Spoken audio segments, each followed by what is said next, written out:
HCC's Del Mabry campus received a bit of Florida's history in its art gallery. Students and faculty showed appreciation for the artwork displayed and had kind words to share. They're displayed beautifully. Art curator Kathy Gibson explains why these quilts are so historic and why we are so lucky to have them. And it consists of two quilters, Mrs. Dinkins and Mrs. Burns. Both grew up in Eatonville, and both are there now. And they loaned us about 12 quilts, and we have 6 in the gallery, and we have a few outside the gallery in alcoves in the library space, and a couple of them are in cases where students can really look at them close up. How did you acquire the quilts?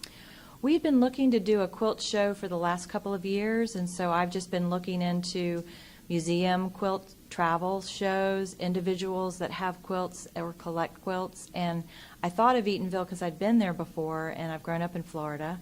So I realized they had the Zora Neale Hurston Museum is located in Eatonville. So I called the museum and ended up talking to N.Y. Nathiri, who's the daughter of one of the quilters, and they had showcased some of the quilts before in some of their Zora Festival events.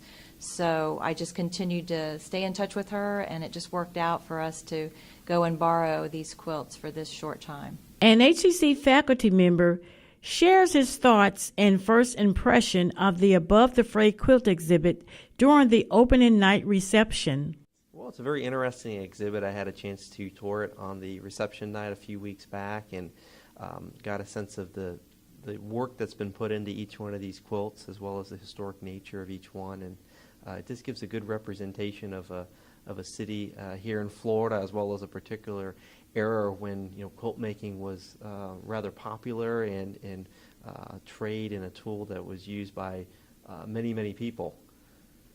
Do you have a favorite quilt here?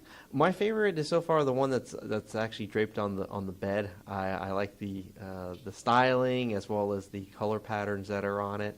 We had a chance to take some really nice pictures on the reception night, and of course the photos came out extremely well. Each quilt has its own character as well as work that was put into it. So my reaction is I got to see people go up to each quilt and really see some of the more intricate details that you may not notice in a photograph or just walking by it.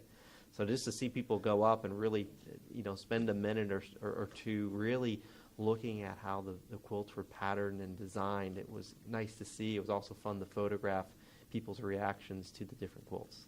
Quilters Josephine Burns and Ella Dinkins are both natives of Eatonville, Florida, which is a city with quite a bit of history tied to it.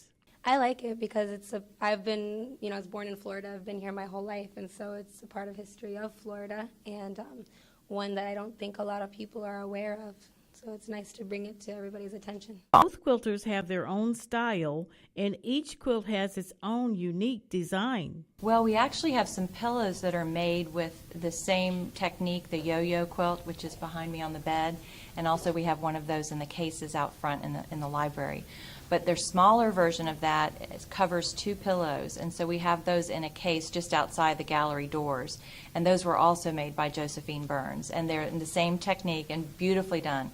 And if you look at them closely, you can see that they've been stitched over an actual pillow that's a different color. So you can see the fabric underneath, but you can see the stitchery of the yo-yos and how they're all put together. Linda Simpson, Del Mabry Campus, Hawk TV News.